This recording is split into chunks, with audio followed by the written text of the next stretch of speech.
Саламалейкум. Коронавирус берсиңби? Жок. Эми коронавирустуң. Сүйлө, эмнеге камаштың, эмнеге отургузуштуң? Мен блогермин да, анан жана баягы күнү бир депутаттын комментарийине кирип силер элдин акчасын урдайсыңар, бюджетти тонойсуңар. Болгон деле жазып силер коррупционерсиңер деп жамандап жазып салгам да. Анан ошо 6 жылга камап салышты.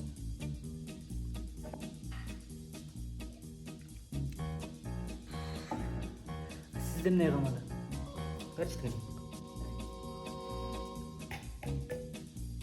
Мен коррупционермин. Пара алып кармагам. Бийликте отурганда баарын алдым. 2-3 пансионатым бар, 4-5 особнягым бар, 5-6 Range Rover'ым бар. Ошо? Сиз мага караганда эртерээк чыгат экенсиз да, байке. Тажадым